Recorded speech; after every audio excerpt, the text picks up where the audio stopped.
about that. And yeah, so I'm gonna move to the next page of our live stream now. Since we got a few people watching, we're gonna click onto this. How's that looking for everyone? Again, there's a bit of the delay, but you're seeing it now. Okay, so we're reading a book. I already forget the name of the book. I think it's called The Bright Continent, something like that. But yeah, we're actually gonna read a book together today. I hope that's okay with everyone. This is a book I've had on my computer for a while, and I thought, why not try a read along with the viewers. Now, most books you can't necessarily just read the entirety of on a YouTube channel, but this particular book has certain special permissions that allow one to do that. So don't worry, it's all well and legal and all that for me to read this book to you guys. So yeah, it's a newer African art book, so there should be some new stuff in here that I've never even heard about. Anytime I crack open a new book, there's something new, and of course there's some things that I'm like, oh yeah, that thing, That's just how it is. So yeah, let's start reading. Again, anyone joining, this is a live stream, the first live stream for Red Spirit Mask. And yeah, my little video game characters there are dancing to make me know that the live stream is not frozen. Pretty much that's why I put them in there. Lenoa and Rajal, by the way, is their names. You'll learn more about my video game another day, though. Okay, so just gonna bring this up. Alright, so Chapter 1, Orientation to Africa and its Art. Africa is the world's second largest continent, and it's the most genetically and linguistically diverse. Its cultures and products vary greatly too, yet habit and laziness often cause individuals from newscasters to teachers to influencers. Influencers, I'm surprised I mentioned that. To refer to them in most general terms rather than by specifics. This is unfortunately the legacy of both education and entertainment. It is all too easy to graduate from schools at all levels without knowing anything about African history or geography, and to have watched years of television, YouTube, and film, noticing little beyond the wildebeest of the veldt. The veldt is I guess from context clues it's obvious, but veldt is another word for savannah. You don't see that word used very much.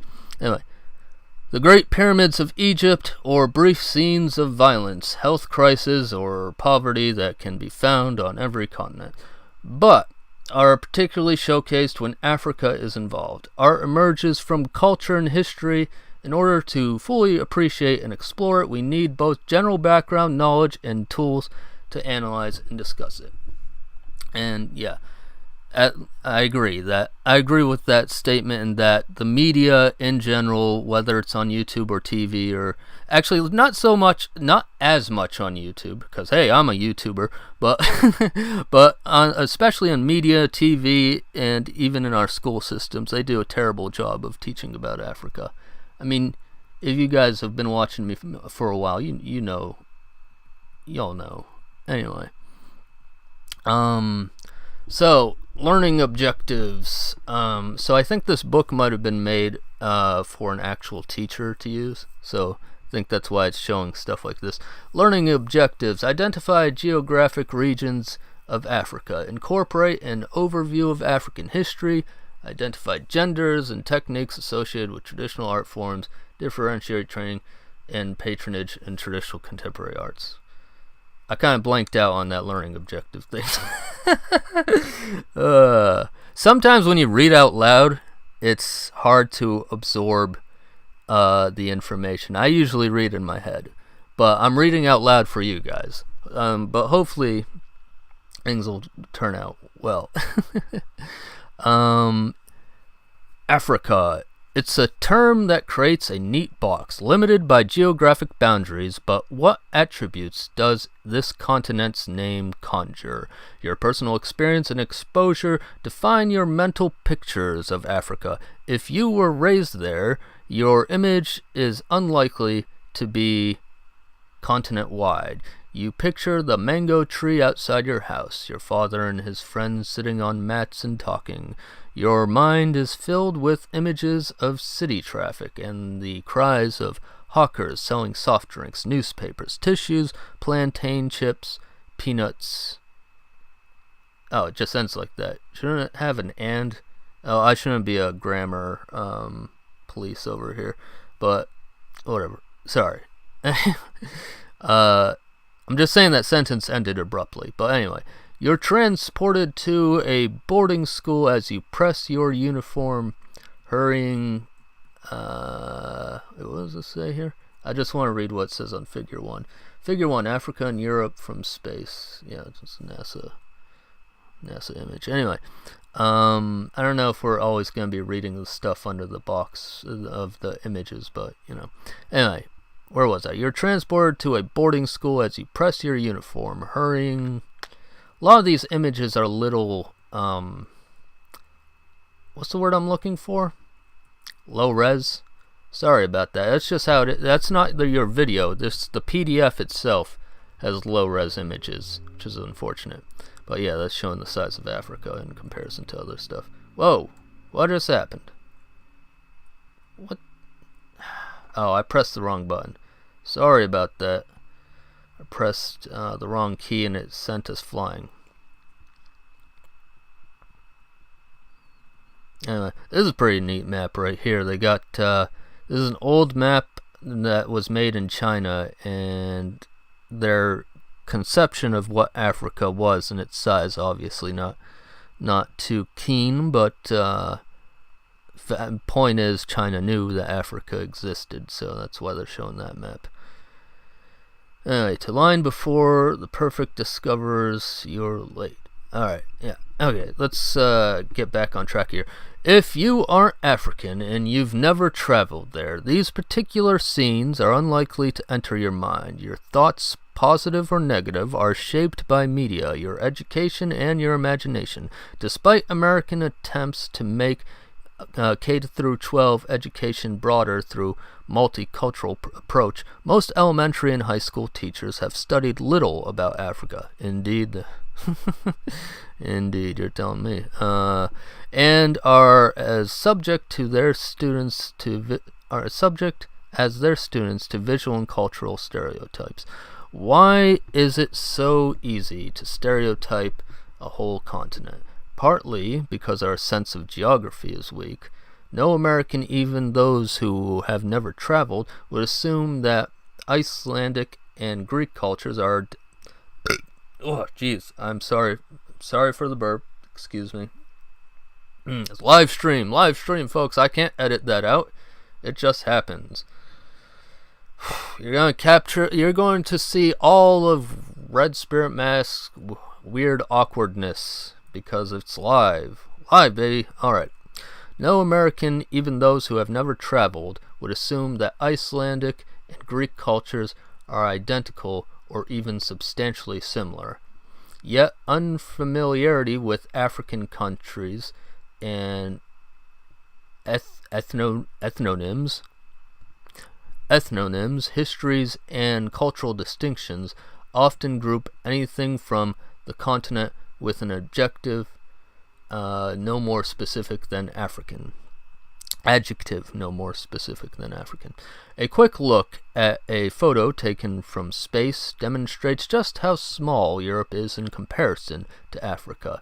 Print maps have distorted the size relationships of land masses for centuries in order to conveniently show longitude and latitude. A comparative map further indicates just how vast Africa is. If we recognize the dissimilarities between Iceland and Greece, why are we so eager to believe that African cultures are similar, or assume that the continent shares? Anyway, where's the button to get back on track here? Alright.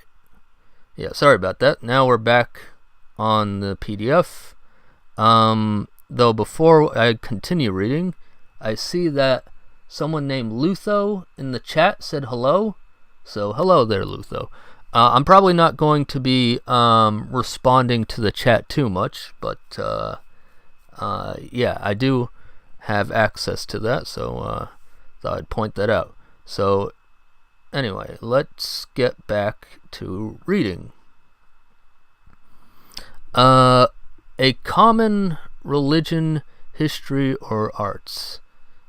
Alright, that's continuing from the last sentence, and I kind of forgot what the heck it was. Sorry about that. Anyway, media imagery has created a picture of Africa that is often out of date, exaggerated, or that magnifies issues of one area as they apply to the continent. Often perspectives deny complexity or are ahistorical, as if Africa has remained unchanged for centuries or longer. Archaeology and physical anthropology show us human life originated in East Africa, yet our depth of knowledge relating to the earliest African history is limited either to those regions that had early writing systems, Egypt, Sudan, Ethiopia, or to those that have hosted extensive archaeological research. The dispersal of language families also supplies clues relating to population movement. Oral history supplies considerable information, but gaps remain. Many parts of Africa were in direct or indirect contact with Europe and Asia at any early date. Egypt and some other parts of North Africa were incorporated into Roman Empire and afterward continued trade with the Mediterranean world. By the 8th century, Arabic-speaking chroniclers recorded information about parts of Eastern, Northern, and Western Africa.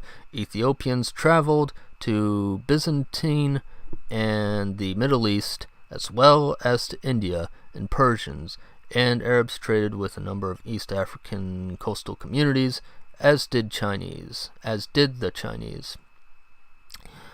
The 15th century saw the beginning of European direct contact with the West, then Central and South and East Africa. Our knowledge of the past is expanded through travel accounts and documents written by Africans in European languages or Arabic. Because Europeans were confined primarily to coastal regions, their information about West and Central African interiors was usually second-hand and often inaccurate. Access restriction until the 19th century prevented them from reaching the hinterland, where they could obtain the raw materials they sought: gold, ivory, furs, pepper, and human beings. Coastal merchants who acted as middlemen profited from their control of trade. Europeans could not wrest it from them because they were few in number, arriving on floating targets, and were equipped with volatile gunpowder and inaccurate firearms whose reloading time was no match for a well-aimed arrow.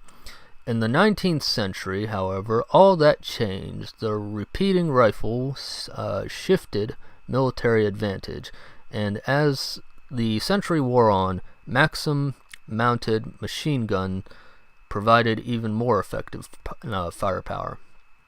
Two additional shifts early in the century provided the military with advanced intelligence, missionary and commercial penetration of the interior. Missionaries forged diplomatic alliances, took note of local power structures, and learned new languages. Commercial concerns such as Royal Niger Company did the same. While some European powers had gained an earlier foothold in Africa, the Portuguese of Angola and Mozambique, the Dutch... One sec. Sorry, I had something in my throat. Whew. Live, baby.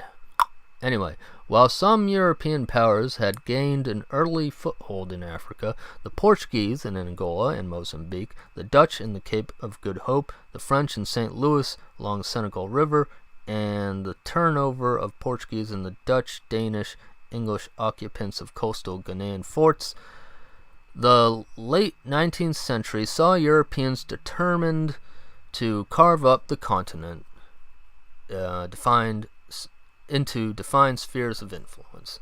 Berlin Conference of 1884 to 1885 established European borders for French, English, Belgian, German, Portuguese, Italian, and Spanish interests that soon became colonies. Colonialism did not actually last long. Most African nations became independent by 1960 to 1961. In some respects, colonialism's impact was negligible. In others, it had major political cultural effects. When Europeans took control, they found a continent with varied political systems. Some areas were empires or kingdoms run by a single ruler or his counselors. Other areas were more egalitarian city-states run by adult men or by gerontosi. I have never heard of that.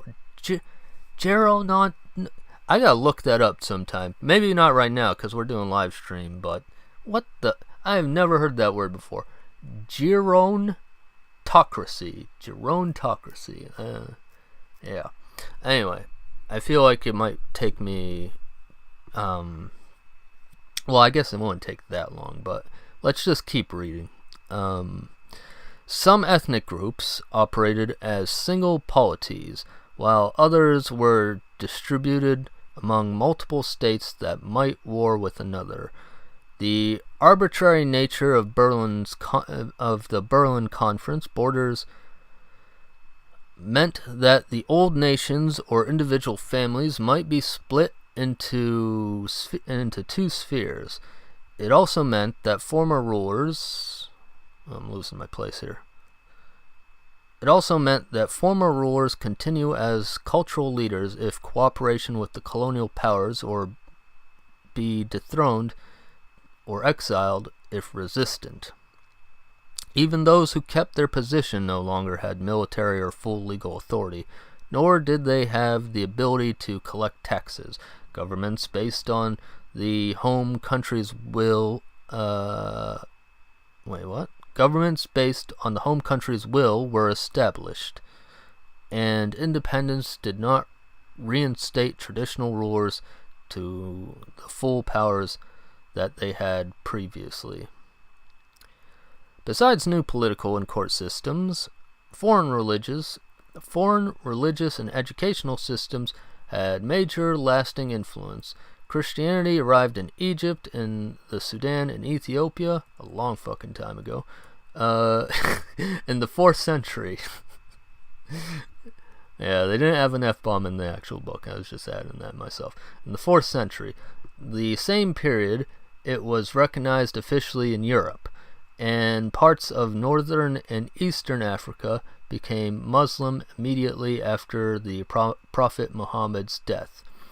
Islam continued to spread into West Africa slowly via North African trade, but Christian missionization exploded in the 19th century, and since the 1970s, both faiths have pushed many older religions aside.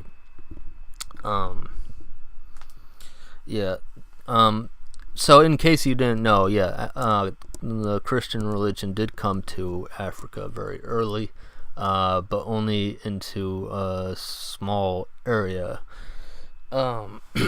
Anyway.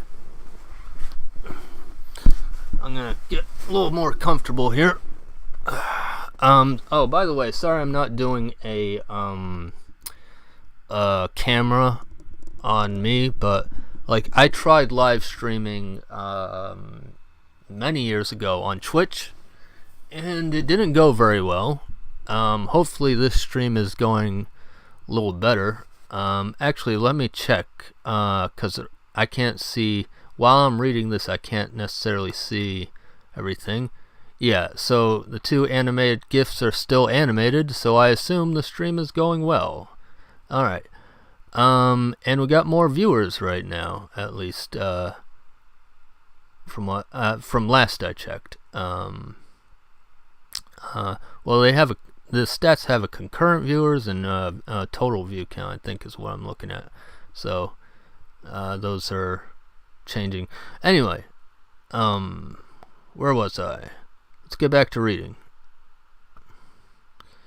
Advancement in the civil service, whether during the colonial or independence eras, requires mastery of a foreign language that is usually the language of instruction in schools. Curricula are based on European models and extend to university level, which means they vary considerably depending on the former colonial power. Access to international media and more accessible travel or migration have had their own impact. Foreign films, music videos, and clothing jostle with local products. While none of these features means that African culture has been abandoned, it does signify that values have been adjusted, and cultures often compete for supremacy, some winning because of their status as imported novelties.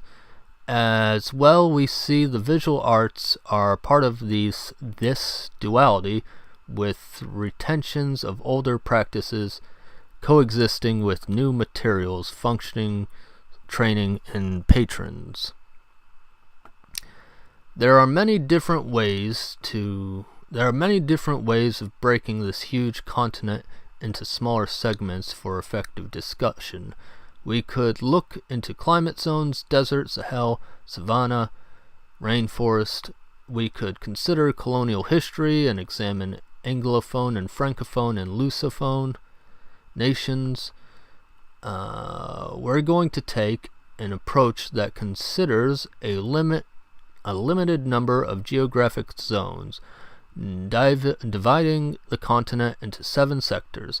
These often include areas that were once part of a large kingdom or kingdoms, or had linked trading patterns, or shared certain cultural, linguistic, or historic features. Oops, didn't mean to select the text there.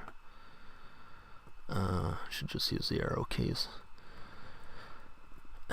But they are somewhat arbitrary just the same. They are as follows: North Africa, Western Sudan, Upper Guinea Coast, Lower Guinea Coast, Central Africa, Southern Africa, East Africa. And we got a nice little map here. You guys may remember I did a whole video where I kind of decided what I see as the borders, so to speak, of the regions. And yes, it is important to know that even if we divide the continent into various regions, you gotta remember that at the end of the day, those are just like made up things, and there's been trade across all the dang continent, you know? Anyway. But yeah, that map was their mapping of North Africa. And this is Western Sudan.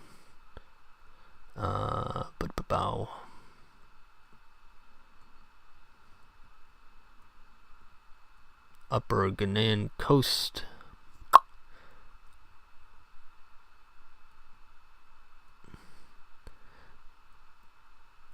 Lower Ghanaian. You know, I feel like I guess I understand why they did this, but I feel like it's a little bit much to divide the Ghanaian coast like that. I mean, I get it, but whatever. Because, I mean, look at this map. I mean, granted, Nigeria, gigantic population. I think the most populated country in Africa, right? It's either Nigeria or Egypt. I think it's Nigeria, though. So, there's huge swath of diversity just in Nigeria alone. But still, I don't see why we got divided up like that, but whatever. It's fine. It's fine. Central Africa. Oh, sorry if I make a lot of mouth noises and stuff. That's just me. I'm just weird. I don't know. Anyway, Central Africa. Yeah, that mostly. Well, I wouldn't put that lower part of Nigeria in there, but I guess I kind of understand why they did that. Yeah, it's fine, whatever. I sometimes I like to argue with books that I read, 'cause I'm weird. They put Malawi in South Africa, which yeah, kind of makes sense. Yep. That's fine. Anyway, me and my obsession over maps. What's this kind of map for? This like a climate zone map? I think that's what it is. I wish it wasn't so dang blurry. Again, if you're just joining us, I think I said earlier, the images on the PDF are blurry, so it's not your live stream that's messed up or anything. It's just the PDF itself is just like that. I don't know why. Okay. Oh, by the way, we're not going to read the entire book today. Obviously, this is a huge book, but we're going to read some of it. I honestly don't even know how long I've been streaming. But whatever. I think we can go a bit longer, right? Let me, before I continue, I'm just going to do a little check on something.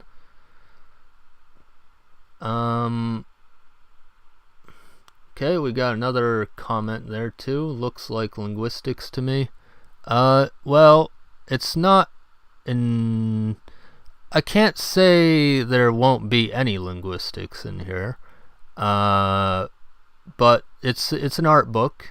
It's an art history book. There might be some stuff about linguistics though.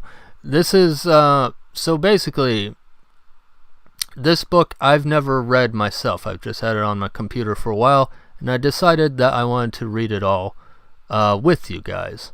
And again, you normally can't read a book, an entire book on YouTube, but this book has special permissions that allow me to do so.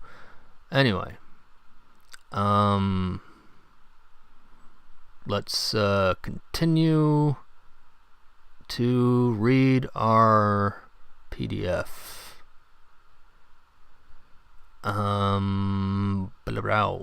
How much history does African art have? As we'll see, African art is full of variety. We're going to examine art from many different parts of the continent with varied functions, appearances, and meaning. Outside of North Africa and parts of the Sudan and Ethiopia, our knowledge of African art is severely limited historically.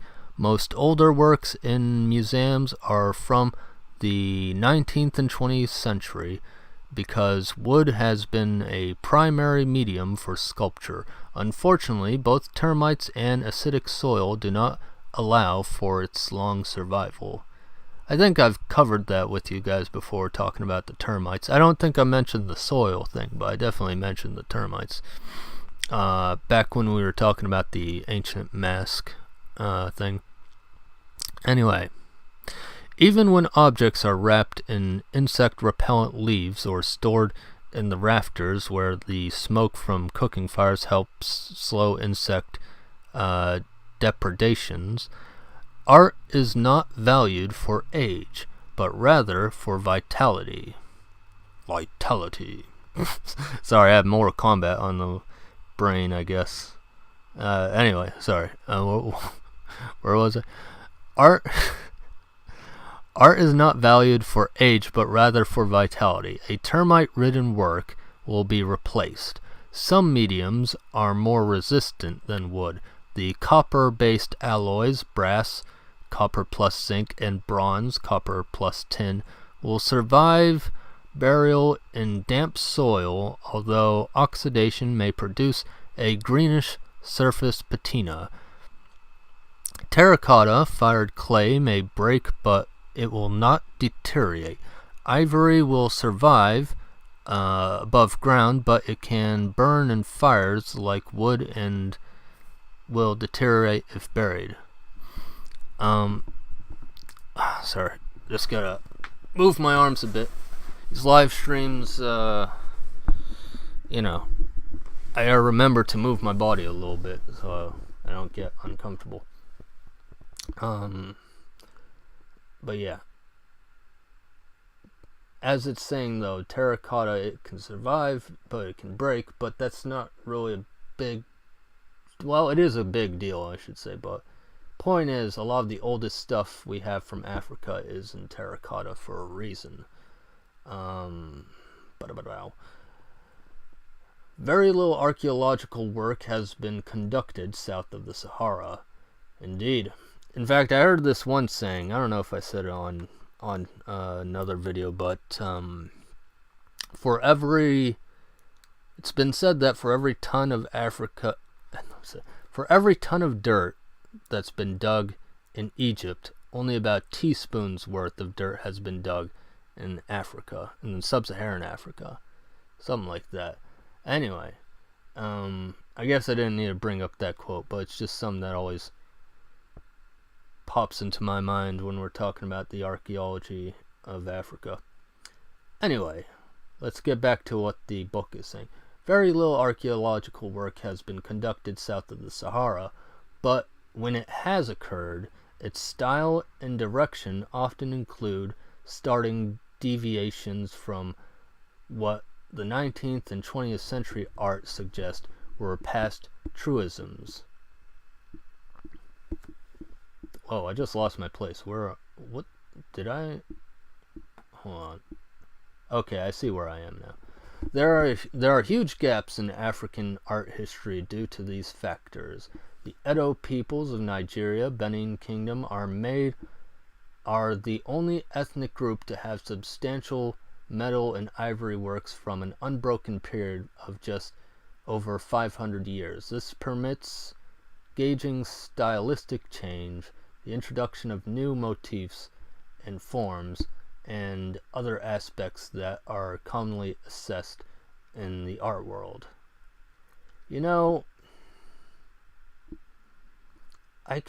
I could be wrong, but couldn't you include the Ife in that as well? I mean, I guess maybe we don't have 500 years worth of their bronzes, but we got some bronzes from the Ife. I don't know. But yeah, I mean, there's a lot of peoples who have bronzes as well. I mean, the Igbo have their Ibu Okwo. I hope I pronounced that right. And some others. But basically what they're saying is like a long continuation of stuff that we can look at instead of just some examples from a short period of time. And again, that's because we don't have enough archaeological work happening in Africa. If any of you who's watching this video is still young and is like, I don't know what I should do when I go to college, consider, I mean, you don't have to, but consider taking up archaeology, cause shit, man, we really need archaeological work to be done more often in Africa. Alright, anyway, let's get back to this. Despite the spottiness of our general... hold up. Gotta scroll the book. I use the arrow keys, it'll probably be faster. Our general knowledge of African art history. However, we do know that art on the continent began at least 10,000 BCE. No, it's longer than that, motherfucker. Sorry to interject like that. But I know of art that's older than 10,000 BC. But anyway, let's not argue with the book right now. Long before the Egyptian pyramids and continues today. With the exception of the ancient Sahara and the impact of trade relationships across the desert, we will not be looking at the art of North Africa. While it is certainly a part of Africa, the history and art history of Egypt alone covers so many centuries that it would limit what we could examine in the rest of the continent. Likewise, a survey of this type cannot give equal attention to arts of all parts of Africa. So that's interesting, because I do have, a lot of books. I'm just going to pause and say my piece for a sec. A lot of books. I've read quite a few books about Africa, as you can imagine. There's a lot of art history books that just concentrate on West Africa and Central Africa mostly. I'm wondering if that's what they're planning on doing. I mean, they did just show regions of Africa split in particular ways, so I feel like they're going to at least touch on each part a little bit. But you can still summarize Egypt without having it overwhelm the rest of your book. I've seen it done in books that I've read. But anyway, but yeah, it's fine. We don't have to get into Egypt today. It's as most of you guys know, I'm more so interested in sub-Saharan Africa anyway. Alrighty. Even from the relatively little we know about African art in the distant past, we can see that substantial change has occurred in over time. So what constitutes traditional African art if change is consistent? Like many terms, it is imperfect, especially when contrasted with contemporary African art. The two words suggest division by time, but both artistic directions can coexist. Traditional African art is a response, whether it changes or not, to older patterns of life and function, such as traditional African religions or use by traditional government institutions and palaces, or forms of protective and or divinatory equipment. Traditional training is via formal or informal apprenticeship or self-education.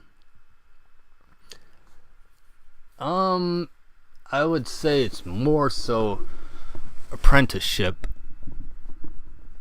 from what I've read, but anyway, let me not argue. Again, I argue with books a lot. Of course, there's self-educated artists as well. Yeah. Anyway, traditional patrons are individuals, male or female societies, priests, aristocrats, or rulers.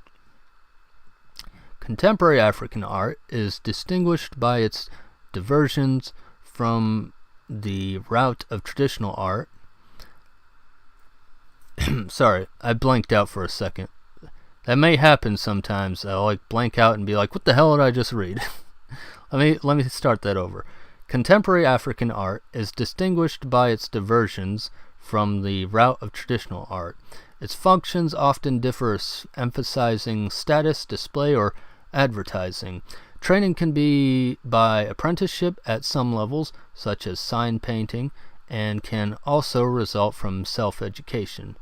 See, with contemporary African art, I would say the self-education can happen more often, whereas in traditional societies, I feel like from what I have encountered, the community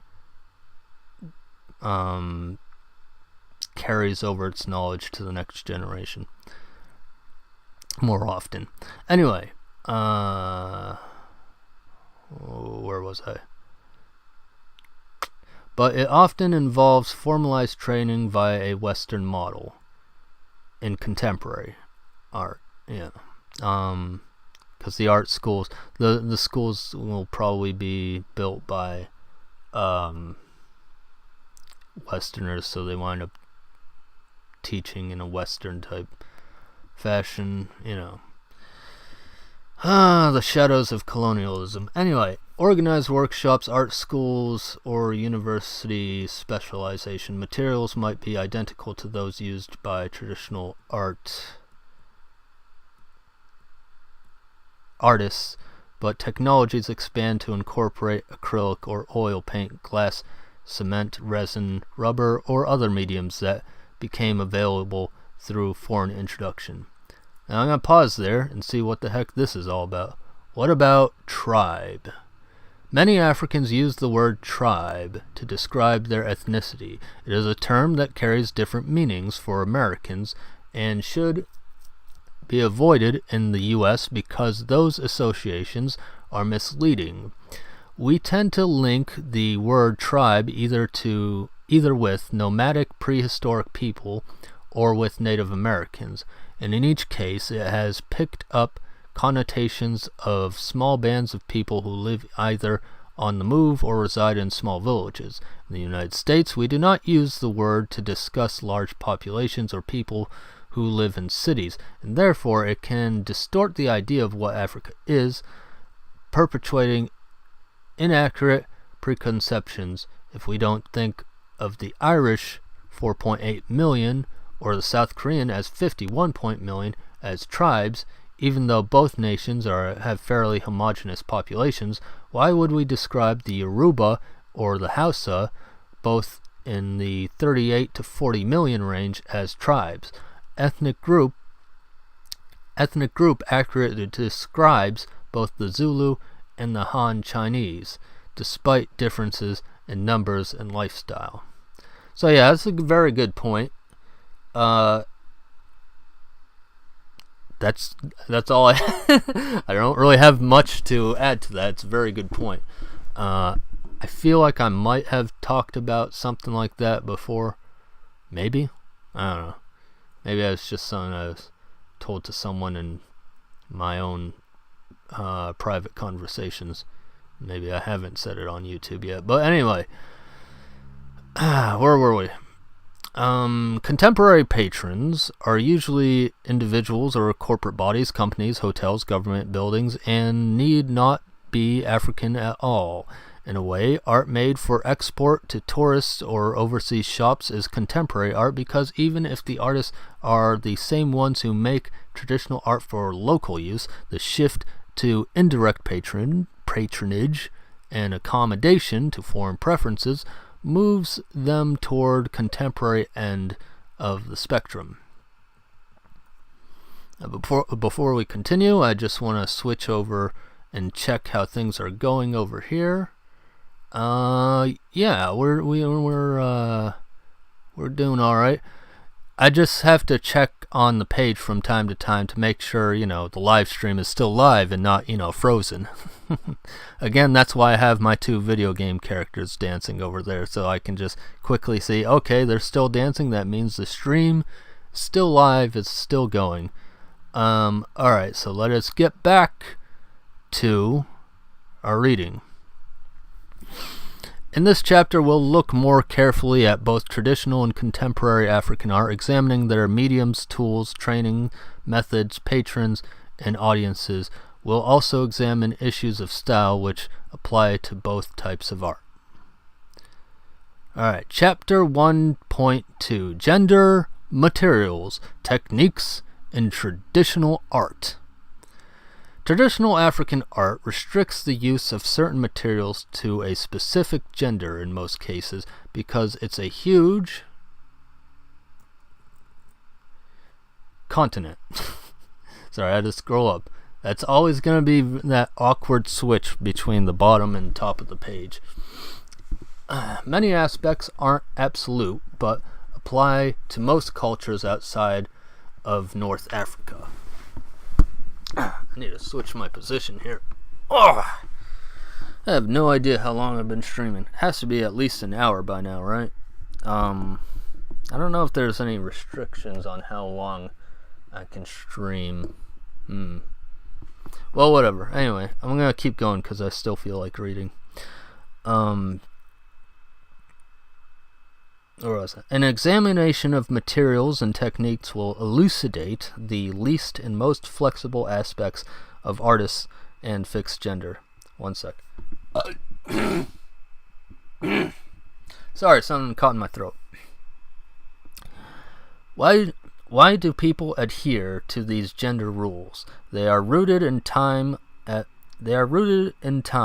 gender norms, and if broken, some are believed to have supernatural consequences, as we'll see when examining contemporary art.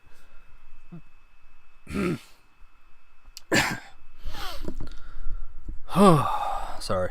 Again, something in my throat. Sorry about that. Live streaming video, folks. Yeah, capture all the awkwardness that is Red Spirit Mask in real life. Where the hell was I? Examination of materials, techniques, will elucidate the least and most flexible aspects of artists and fixed gender. Why do people adhere to these gender rules? They are rooted in time as gender norms, and if broken, some are believed to have supernatural consequences. As we'll see when examining contemporary art, these rules do not apply to those who pursue art at university or those who move outside the continent. Why? In both cases, their object types and patrons differ from those working in an established path. Carving wood, ivory, and stone. Carving is a subtractive sculptural approach. Artists remove material when they carve. Worldwide, the most common carving material have been wood. Stone and ivory. Oh, sorry. that thing in parentheses screwed up my rhythm. So yeah, the most common carving materials have been wood, stone, and ivory. I feel like wood especially, but yeah, whatever. Anyway, south of the Sahara, stone is the least common of the three, but stone carvings does occur in a few regions. Because of its rarity, its use is worth noting. It has most durability and longevity of the three materials. You know, there are other materials too. I could have mentioned gourds, for example. Good old calabash, but anyway, whatever, it's fine. What do we got here?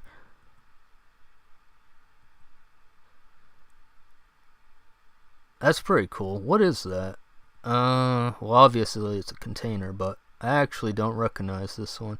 This lidded wooden vessel is whitened in areas by chalk, kaolin, clay. While the light blue is a mixture of chalk and imported laundry bluing. Yoruba. Oh, it's a Yoruba. Yeah, I guess I can see that.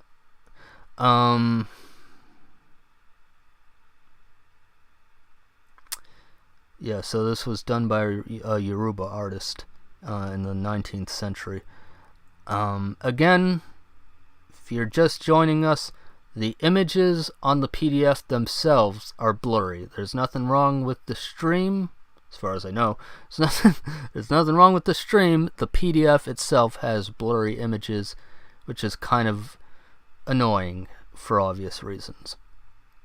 So I apologize for that.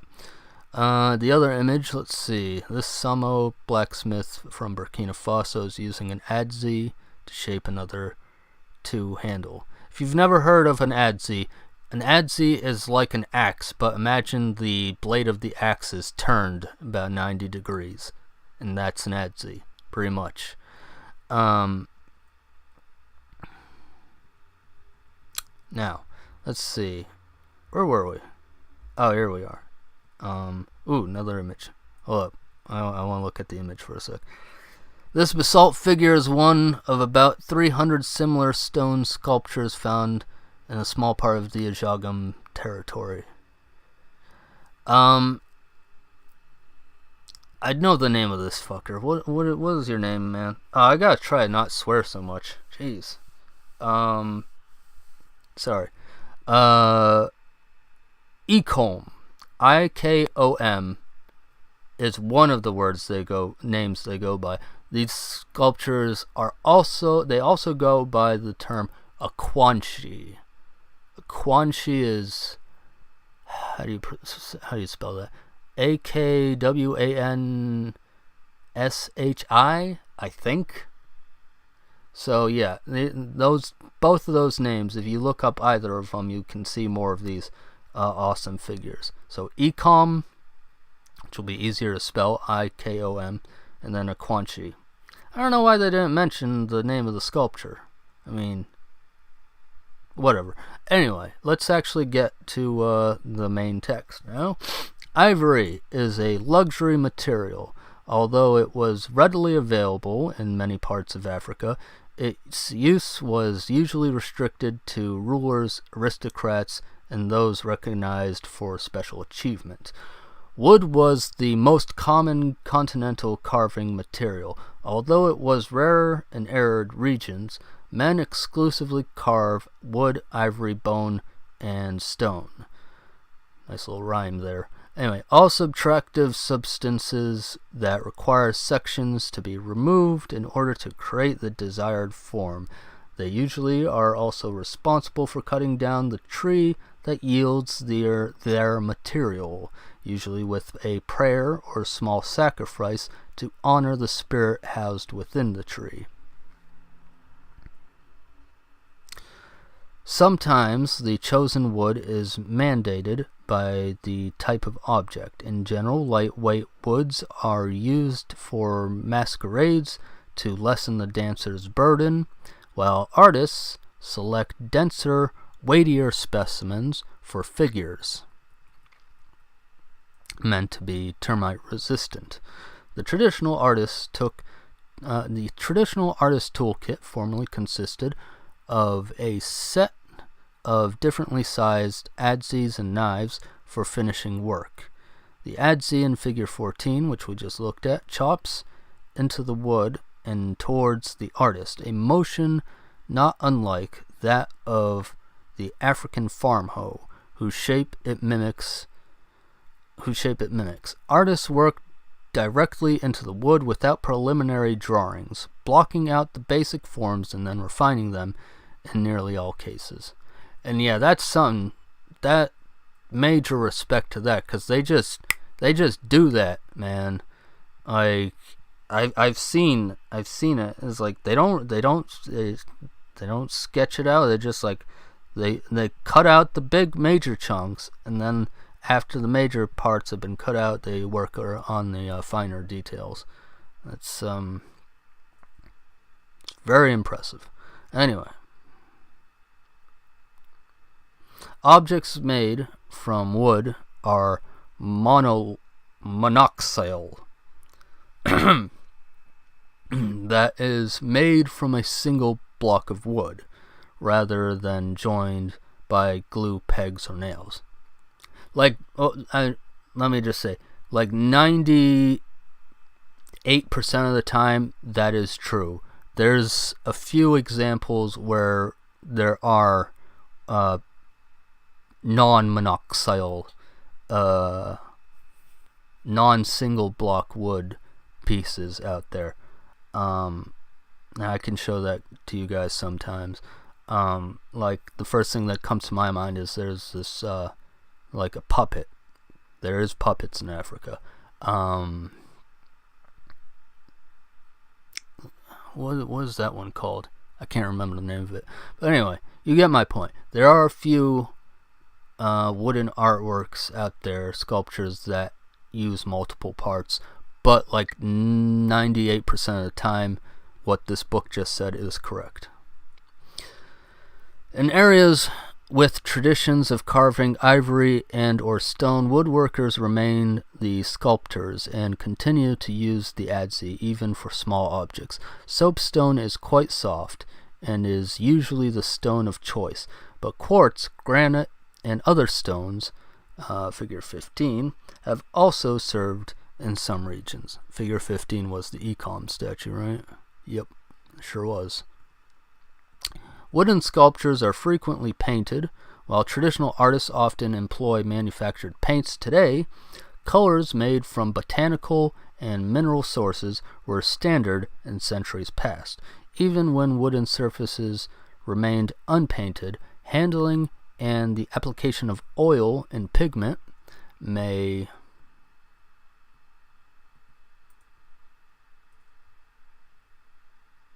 where does this continue? Does it continue here? What the? Hold on.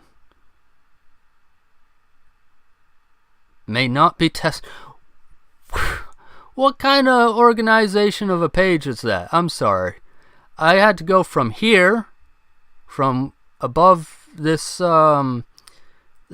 Christian image here, to all the way down below this the staff.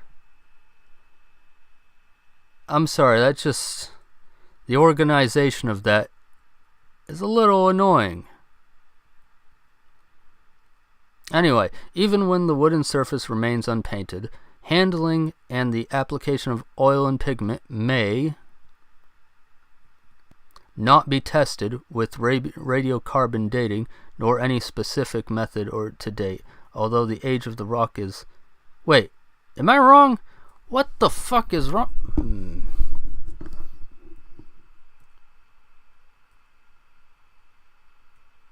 I don't get it.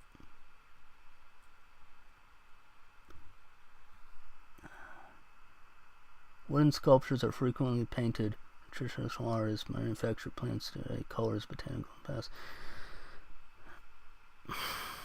Because it can't be connected to this, right? Handling the application of oil and pigments may... Scientists can approximate the age of both... No, it can't be that. It has to be what I was just reading, right? What a fucking weirdly organized book. Even when handling, the wooden surface remains unpainted. Handling the application of oil and pigment may not be tested with radiocarbon dating nor any specific or any other scientific method to date, although the age of the rock itself can be geographic. See, that's what we were just talking about, wood, so it can't be that, because now they're talking about rock. What the fuck am I missing? What am I missing, my dudes? Whatever. Let's look at these pictures real quick. This wooden female figure bears a thick scarified. So it's scarified, right? No, sacrificial. That's the word. Jeez. All right. This wooden figure bears a thick sacrificial patina. Its crusty surface, the result of multiple applications of millet, gruel, and blood. Dogon male artist, 19th century. Yeah, I haven't really gotten into in our videos. I haven't really told you about blood sacrifices very much because it is important. It is important, but at the same time,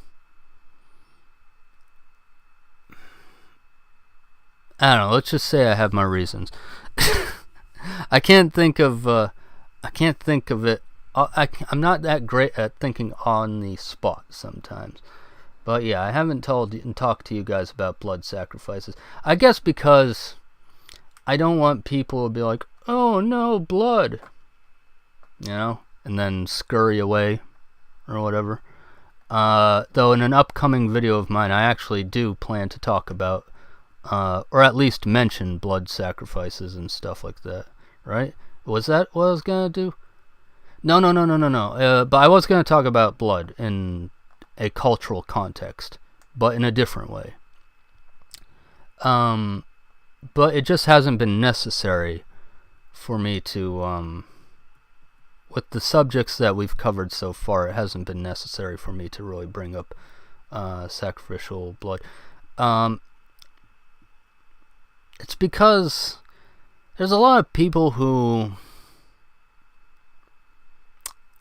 Basically, okay, the reason I haven't talked much about blood sacrifice and quote-unquote darker things like that is because I'm like a cheerleader for Africa, right? So to speak. I'm trying to... I give you guys the truth, but sometimes I don't talk about certain things as much because I know the Western mind, and the Western mind is going to be like, oh, that's so messed up, using blood sacrifices. Oh, no. Dude, you fucking eat chicken, you eat beef, you've participated in a blood sacrifice, motherfucker. So don't... I gotta stop swearing. Point is, if you eat meat of any kind, you've participated in a blood sacrifice. Alright?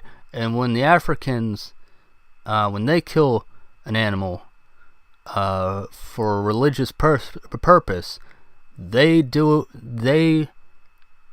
the animal in a much more dignified way than your farmer who does it for your meals. Okay? Alright? Capiche? Yeah, so that wasn't a topic I was intending to talk about today, because frankly, I was thinking I would do that in some other video down the line. But yeah, topic came up, so I had to explain. Alright. Hopefully I explained that well enough, and I'm not going to regret how that came out later. It's all live. It's a live video. Who knows what could be said on this live video? Who knows how many more times I will forget to not drop an F-bomb? Anyway, this small figure over here, the one with the Christian cross, began as a white hippo tooth. Yep. Ivory gets dark after a while sometimes. Anyway, but its owner, this was purposeful though in this case. Its owner rubbed it with orange-red palm oil. Over time, the figure developed a shiny patina from handling, as well as an orangish color worn down the features. Figure of Saint Anthony by a male Congo artist in Angola. Yeah, I figured that's where it was from, but I didn't want to say for sure, just in case I was wrong. But yeah, the Congo Kingdom was one of the first Christianized areas for the colonial period specifically. Obviously, Egypt, Sudan, and Ethiopia came over 1,000 years later to got Christianity over, not later, before. Point is, so like it said earlier in the book, like 4th century, which I could have sworn it might have been even earlier than 4th century, but whatever. I'm not that great with dates, remembering dates. But yeah, 4th century, Egypt, Sudan, Ethiopia were introduced to Christianity, whereas the rest of Africa was until the colonial period. And in that colonial period, the Congo Kingdom was among the first to be Christianized. Okay. Speaking of which, I've been thinking that maybe I could do a video showing some, like, the Christian art of Africa. That could be an interesting idea. Maybe. Anyway.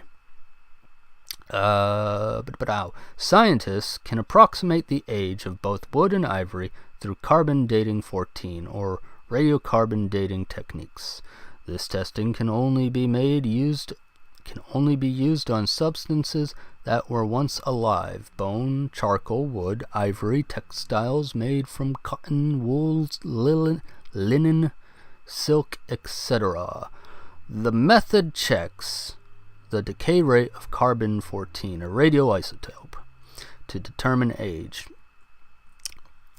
While fairly effective for dating items from the distant past, it cannot easily distinguish an object made in 1700 from one carved in 1850.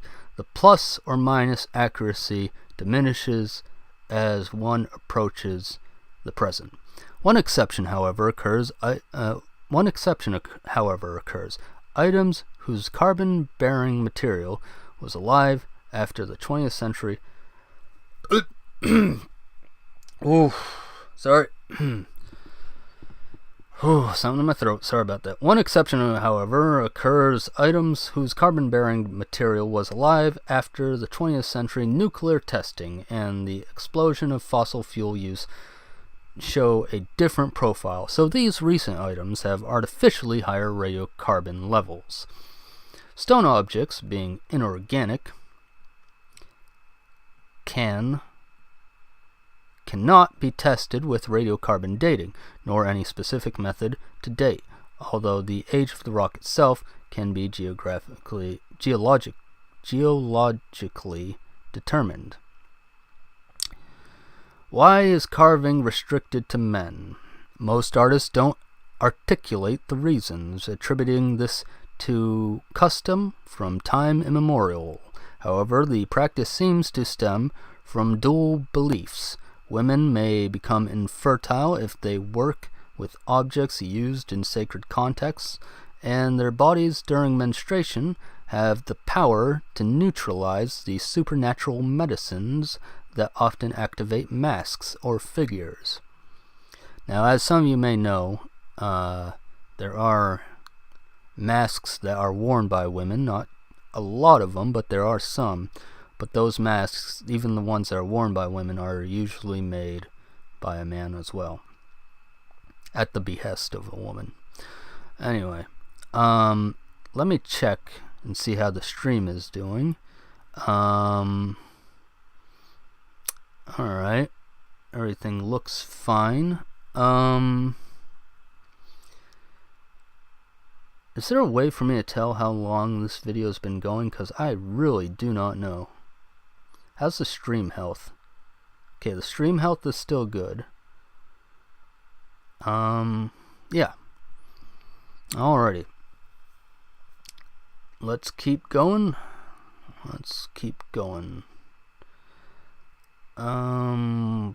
Metalworking. Metal arts are also restricted to male artists. Some artworks are forged. That is, metal is heated and then hammered into a given shape. Iron is most often treated this way, and the method itself limits the complexity of the shapes produced.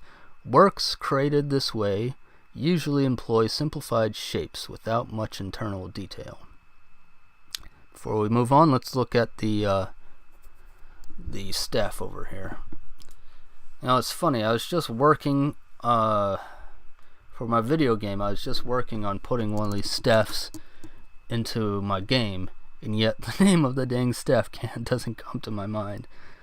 But yeah, my memory is not always that great. Oh, and remember, folks, you can comment, because this is a live stream. You can comment in the chat, say whatever you want. It's all good. I mean, there's obviously certain restrictions, but you know what I mean. And if you are not seeing this live, you can of course comment on the video after it's no longer live as well. I believe I've heard live streamers call that the VOD. I have no idea what VOD even stands for, to be honest. but basically the version of this video that is not live, I believe is what VOD means. Multiple abstract birds ornament this forged iron staff. Yoruba artist. Okay, they don't bother mentioning the name of the staff. I have it somewhere on my computer, but I'm not going to dig into my computer for that right now. Actually, let me just open one of my books. If I can find it real quick. Where are you? Where are you? I'm pretty sure one of those is in this book. An asen. It is an asen. That is what that thing is called. Of course, this is a Dahomey fawn version of that type of thing, but same basic idea. Anyway, and yes, I usually do have at any given point some books within arm's length of me. Asen is spelled A-S-E-N. Alright. Where were we? Thin metal, such as brass or copper, can be decorated by pressing designs into the surface, chasing, creating dots on the surface, stippling, or hammering designs outward from the back to create a relief, repose. These methods create an embossed effect. The use of molten metal poured into molds can produce more complex results. Some molds can be reused, resulting in solid metal objects such as coins. Since a solid metal form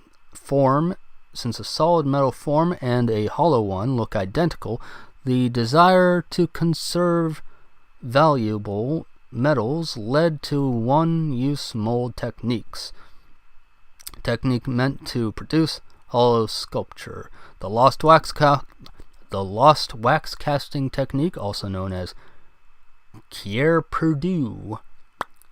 To produce such a casting, the artist begins with a lump of clay.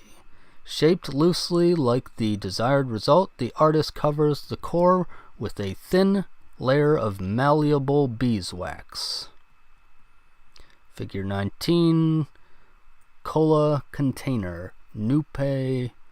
Is it noop? Is it just noop or nupa? Nupa? It's probably nupa, based on the sort of vowel pronunciation guide that my Yoruba friend gave me. Of course, this is not Yoruba, but the pronunciation might still be similar. Anyway, but yeah, that is a very nice container. Alright, on to our next page. Hold on. To produce such weapons, lump of clay shaped loosely to desired result. The artist covers the core with a thin layer of malleable beeswax, and works details into the wax with a tool. Sometimes the wax is rolled between the palm to form wax threads, which can then be coiled or hatched, producing a raised texture. Sprues and vents are then attached to the wax. Both are sorry, I'm getting a little tongue-tied. Both are wax cylinders, and spur? Is that spur or sprue? Sprue will eventually become the channel where liquefied metal enters the mold, while the vent provides an exit for any gases. The artist then applies a fine semi-liquid layer of clay to the wax surface, making sure it fills all crevices. He then packs clay around the object, including all but the end of the sprues and vents. This outer pack of clay is called the investment, and it is allowed to air dry. At this point, the object looks like a dry clay lump. Placed in a fire, it is positioned so that the liquefying wax will run out. The wax itself is what is lost in the process, although the artist usually collects the liquid runoff for reuse. The lump now has the following 3 layers of clay core, a gap where the wax once was, including empty channels where the sprues and vents were. Found a typo. That should be saying where instead of were. Oh well, anyway, not a big deal. And the outer investment. Metal has been heated in a crucible and is poured into a sprue channels until all empty spaces are filled. The metal is left to cool, then the outer clay mold is cracked off. The sculptor then files down the metal sprue. That doesn't sound like a real word. Sprue? Is that really a thing? I don't know, whatever. Just keep going with it. Protections and cleans the surface. He may choose to remove the clay core or leave it in place. For most of Africa before the 20th century, brass and bronze, both copper-based or cuporous alloys, were the most valuable metals, for these alloys depended on imported or long-distance trade components. Copper itself does not flow readily.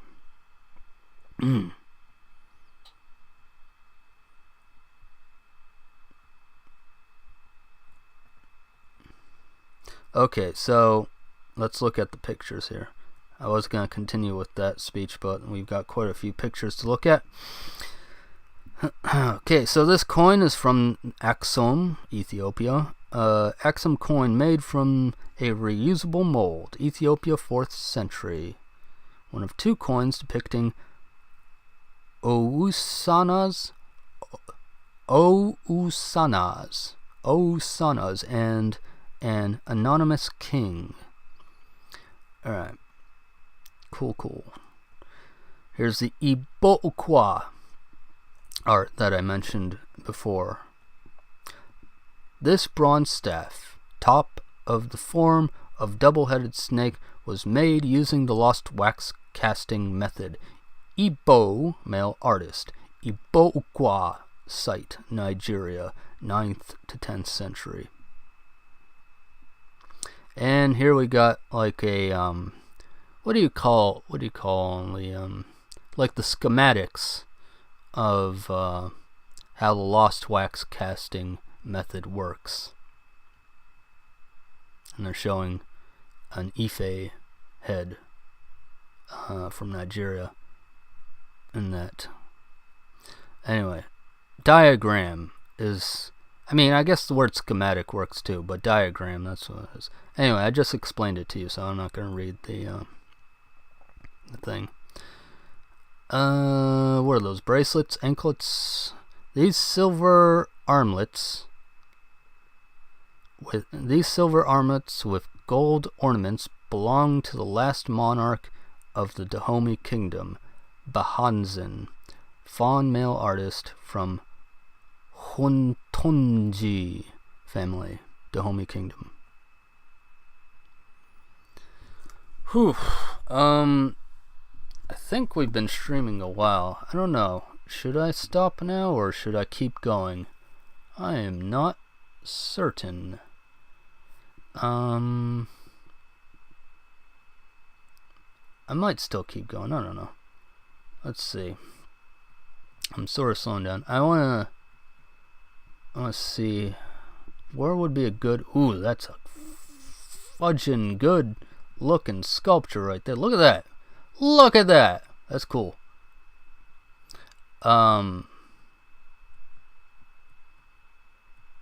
Where should I stop? I honestly did not pick, like, I literally just started reading. I didn't like say, okay, we're gonna keep going until I reach such and such a page. We're still on chapter 1. I have no idea how long this chapter is. I do kind of still want to keep going. Ooh, I've seen this one before. It's from Ghana. It's a con, right? Let me just check that real quick. Haha, yes, I was right. Anyway, where should I stop reading the book? Some Ife. Yeah, that's Ife from Nigeria. Oh yeah, you know where we're gonna stop? Where it says this right here, terracotta, sculpture, and pottery. That's where we're gonna stop. So let's continue reading from here. Sculptors usually add other materials to form alloys for smoother castings. Copper plus tin makes bronze, while copper plus zinc makes brass. Gold was exploited in Senegal and what is now Ghana, as well as in parts of southern Africa, and can also be cast through how do you pronounce that one again? Surrey Purdue.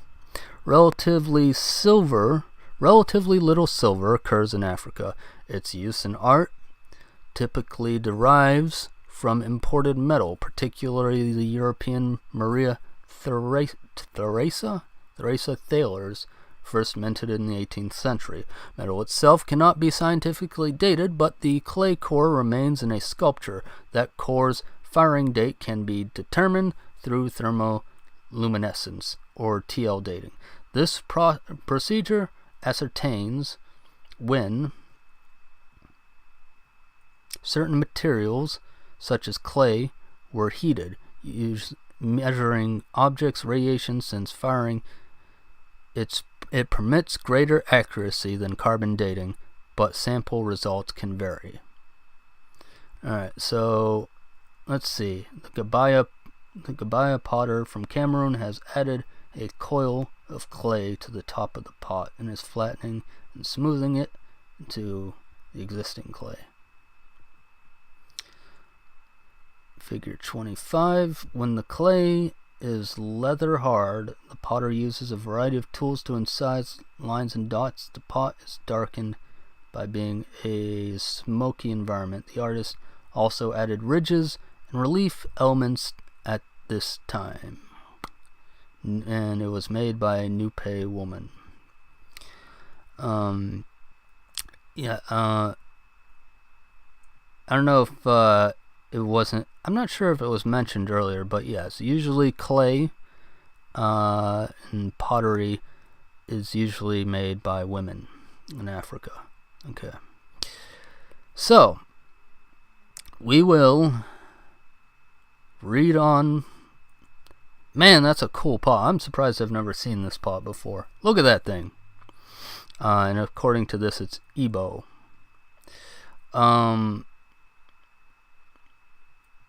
But anyway, we will continue reading this book another day. This is where we're going to leave off. So let's switch to the other screen. So this has been a Red Spirit Mask live stream. I'm gonna type in the chat.